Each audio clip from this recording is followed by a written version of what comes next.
আমাকে আঘাত করলে আমি সারা ভারতবর্ষ হিলিয়ে দেবো, এটা মাথায় রেখো। কালকে দেখলাম ফাইল চুরি। এই আইপ্যাক হলো একটি কর্পোরেট সংস্থা। তাদের বিরুদ্ধে অভিযোগ কি 2022 সালে কয়লা কেলেঙ্কারি। বাংলার অধিকাংশ মানুষ যেটা আশঙ্কা করছিলেন সেটাই কি সত্যি হতে চলেছে? তারিখ পে তারিখ, তারিখ পে তারিখ। যেমন শিক্ষকদের চাকরি চুরি মামলার সময় হতো তারিখ পে তারিখ, বিচার আর হতো না। যেমন এই রাজ্যের ডিএ মামলাটা চলছে বছরের পর বছর, তারিখ পে তারিখ, তারিখ পে তারিখ, ডিএ মামলার ফয়সালা আর হচ্ছে না। বারবার সুপ্রিম কোর্ট পর্যবেক্ষণ দিচ্ছে যে ডিএ কেন্দ্র হারে ডিএ রাজ্য সরকারি কর্মচারীদের অধিকার, কিন্তু রায় আর বেরোচ্ছে না। মমতা বন্দ্যোপাধ্যায়ের ফাইল ডাকাতির মামলা কি তারিখ পে তারিখ, তারিখ পে তারিখ হয়ে যাবে? এমনটাই অনেকেই আশঙ্কা করেছিলেন এবং সেই আশঙ্কাকে কিছুটা সত্যি প্রমাণিত করে আজকে যে গুরুত্বপূর্ণ মামলার শুনানি সুপ্রিম কোর্টের দুই বিচারপতির ডিভিশন বেঞ্চে ছিল, বিচারপতি প্রশান্ত কুমার মিশ্রা এবং বিচারপতি বিপুল এম পাঞ্চলের ডিভিশন বেঞ্চ, সেই মামলা পেছিয়ে গেল, 7 দিন পেছিয়ে গেল। আজ মঙ্গলবার এই মামলার শুনানি হওয়ার কথা ছিল, যেখানে মমতা বন্দ্যোপাধ্যায়ের জেল যাত্রার কথা ছিল বা সিবিআই তদন্তের কথা ছিল, সেই মামলা 7 দিন পেছিয়ে গেল। তাহলে কি তারিখ পে তারিখ শুরু হলো? সেটা এখনো বলা যাচ্ছে না, কারণ আজকে যেটা হয়েছে সেটা হওয়াটাই অবধারিত ছিল। আজকে সকালে এই রাজ্য সরকারের তরফ থেকে বা বিভিন্ন মহল, রাজ্য সরকার, তৃণমূল কংগ্রেস, যে সমস্ত বিভিন্ন পক্ষকে সুপ্রিম কোর্টের দুই বিচারপতি, ডিভিশন বেঞ্চের দুই বিচারপতি হলফনামা দেওয়ার রায় দিয়েছিলেন, তারা আজকে হলফনামা জমা দিয়েছে এবং বুঝতেই পাচ্ছেন প্রত্যেকের তরফ থেকে হলফনামা জমা পড়েছে এবং সেই হলফনামার ভলিউমটাও বেশ বেশি। ফলে এই হলফনামা পড়ে তারপর আজকে মামলা লড়া ইডির পক্ষে সত্যি সম্ভব ছিল না। তাই এই সমস্ত রকমের সমস্ত পক্ষের হলফনামা, তৃণমূলের পক্ষে, রাজ্য সরকারের পক্ষের, মমতা বন্দ্যোপাধ্যায়ের পক্ষের, এই বিভিন্ন পক্ষের হলফনামা পড়ে তারপর মামলা লড়ার জন্য ইডির তরফ থেকেই 7 দিন সময় চাওয়া হয়েছে। বিচারপতিরা যেটুকু আমরা জানতে পেরেছি এই 7 দিন সময় তারা বরাদ্দ করেছেন, এটা দিতেই হতো, এটা একেবারে স্বাভাবিক ঘটনা, এর মধ্যে কোনো অস্বাভাবিক ঘটনা নেই। কারণ এতগুলো হলফনামা পড়তে হবে ইডি আইনজীবীদের, তারপরেই মামলার শুনানি হবে। মনে করা হচ্ছে যে পরের মঙ্গলবার, অর্থাৎ 1 সপ্তাহ পেছিল, পরের মঙ্গলবার মমতা বন্দ্যোপাধ্যায়ের এই ফাইল ডাকাতি মামলার শুনানি হবে। আমি আগেই বারবার আপনাদের যেটা বলেছি, মমতা বন্দ্যোপাধ্যায় একটা চরম লেভেলের অপরাধ করেছেন। রাজ্যের মুখ্যমন্ত্রীর পদকে কাজে লাগিয়ে কলকাতার পুলিশ কমিশনার এবং রাজ্য পুলিশের ডিজিকে নিয়ে গিয়ে ইডি রেডে ঝাঁপিয়ে পড়েছেন, ইডি রেডে বাধা দিয়েছেন, তাদের বাজেয়াপ্ত করা ফাইল, ইলেকট্রনিক্স ডিভাইস, ল্যাপটপ ছিনিয়ে নিয়ে চলে এসেছেন। মারাত্মক অপরাধ, মিনিমাম 2 বছরের জেল হওয়া উচিত মমতা বন্দ্যোপাধ্যায়ের, মিনিমাম। তার 3-4টে বছর জামিন না হওয়া উচিত মমতা বন্দ্যোপাধ্যায়। সুপ্রিম কোর্ট কি করবে এটা সুপ্রিম কোর্টের ব্যাপার, কিন্তু এই ক্ষেত্রে যদি সুপ্রিম কোর্ট একটা দৃষ্টান্তমূলক শাস্তির ব্যবস্থা করতে না পারে, তাহলে সুপ্রিম কোর্টের বিরুদ্ধে আশা, ভরসা, বিশ্বাস সবকিছু একেবারে তলানিতে চলে যাবে। যেভাবে সুপ্রিম কোর্টের উপর থেকে আমাদের আরজিকর কাণ্ডে বিশ্বাস চলে গেছে, ডিএ কাণ্ডে বিশ্বাস চলে গেছে, শিক্ষকের চাকরির দুর্নীতি কাণ্ডে বিশ্বাস চলে গেছে।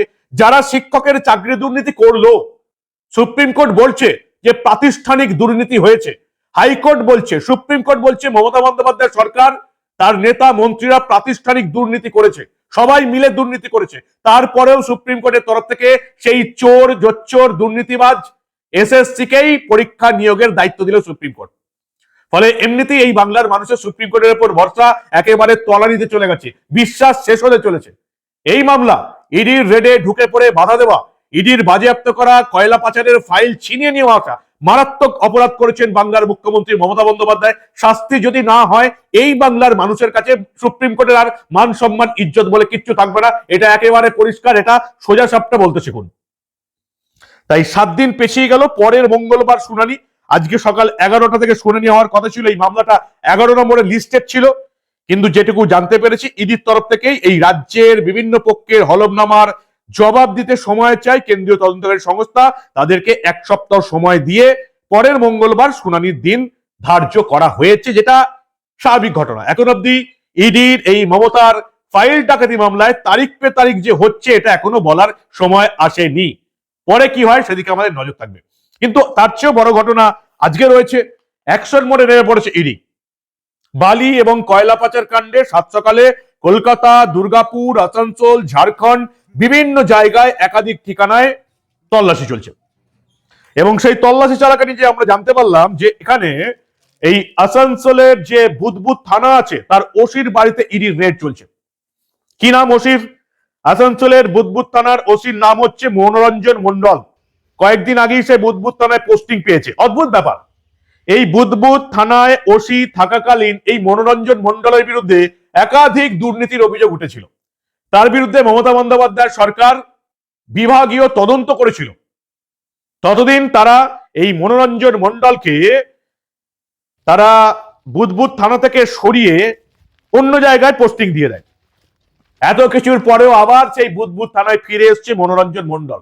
দায়িত্ব নেবার আগেই তার বাড়িতে ইডির রেড। আমি আপনাদের আগেই বলেছিলাম যে এই রাজ্যে যে যত বড় দুর্নীতিবাজ তার তত ভালো জায়গায় পোস্টিং হবে যেখানে বালি, কয়লা সবকিছু টাকা উঠবে।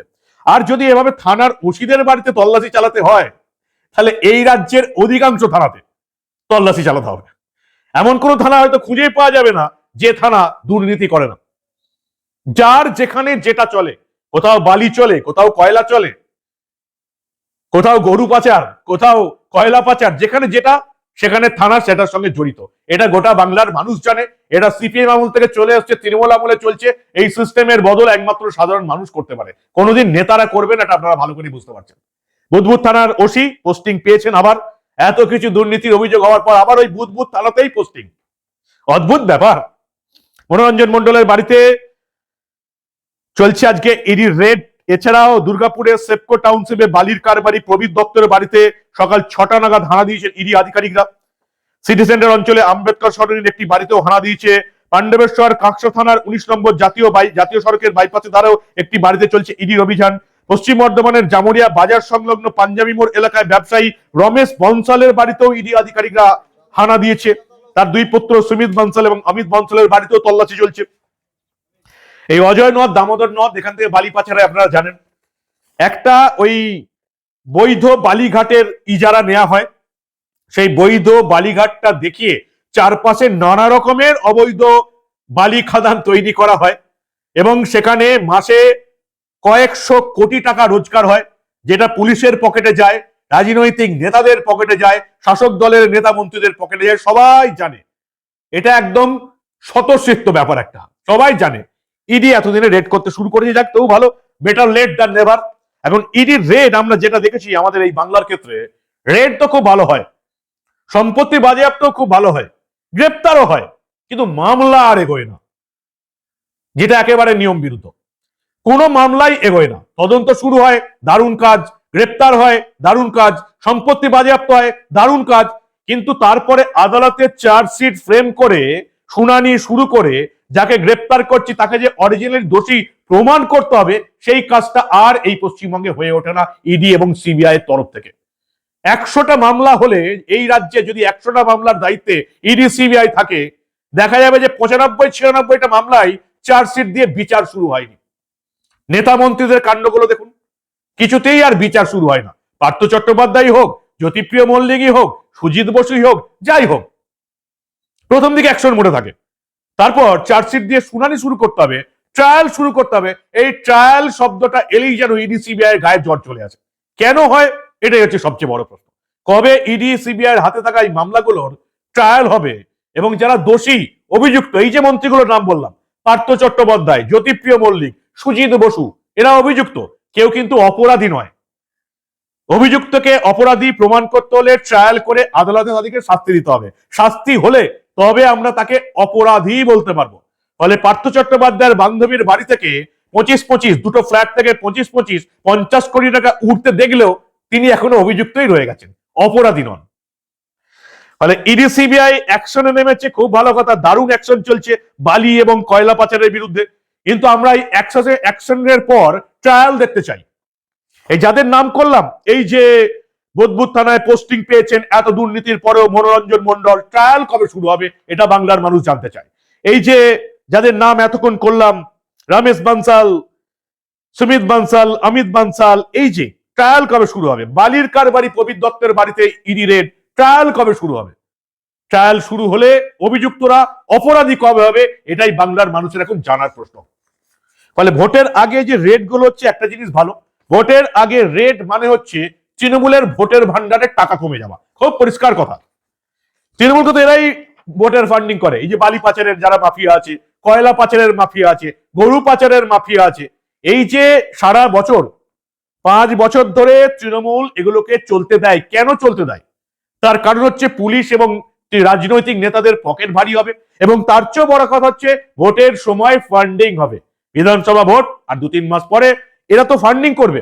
তাই ইডির রেড একেবারে ঠিক সময় হয়েছে। অন্তত কিছু সম্পত্তি বাজেয়াপ্ত হলে তৃণমূলের ফান্ডিং এ টানাটানি করবে, যে ফান্ডিং দিয়ে তারা রোহিঙ্গা মুসলিমদের দিয়ে ভোটে রিগিং করাতে পারবে না বা ভোটে ছাপ্পা মারাতে পারবে না। আজকে দেখলাম একবারে মঙ্গলবার 6:30 থেকেই আসানসোল, দুর্গাপুর, জামুরিয়া, রানীগঞ্জ, ঝাড়খণ্ড বালি এবং কয়লা পাচার নিয়ে তদন্ত শুরু হয়ে গেছে। প্রবীর দত্তের বাড়িতে তদন্ত চলছে। কে মিনারেল সংস্থার মালিক আরেকজন, এই যে পানাগড়ের বালি ব্যবসায়ী শেখ হাসিম মির্জা বেগ, তার অম্বুজার বাড়িতে, অন্ডালের বক্তারনগরের শেখ কিরণ মন্ডলের বাড়িতে, পাণ্ডবেশ্বরের কয়লা ব্যবসায়ী শেখ মইজুল সহ একাধিক প্রভাবশালী ব্যবসায়ীর বাড়িতে অভিযান চলছে। কলকাতা এবং দিল্লিতেও তল্লাশি চলছে, পালাবার উপায় নেই। আজকে মমতা বন্দ্যোপাধ্যায়ের মামলায় ইডি 7 দিন সময় চেয়েছে, পরের মঙ্গলবার শুনানি। মমতা বন্দ্যোপাধ্যায়কে জেলে যেতেই হবে, সুপ্রিম কোর্টের পিছিয়ে যাওয়ার কোনো উপায় নেই। যে কাণ্ড মমতা বন্দ্যোপাধ্যায় ঘটিয়েছেন, তাতে মমতা বন্দ্যোপাধ্যায়কে যদি জেলে ঢোকানো না হয়, তাহলে সুপ্রিম কোর্টের উপর মানুষের আশা, ভরসা, বিশ্বাস সবটাই তলানিতে চলে যাবে। আর তারপর এই বালি এবং কয়লা পাচার নিয়ে বিভিন্ন জায়গা, দুর্গাপুর, আসানসোল, বর্ধমান, জামুরিয়া, পানাগড়, রানীগঞ্জ, ঝাড়খণ্ড, কলকাতা, দিল্লি, বিভিন্ন জায়গায় একযোগে ইডির রেড চলেছে।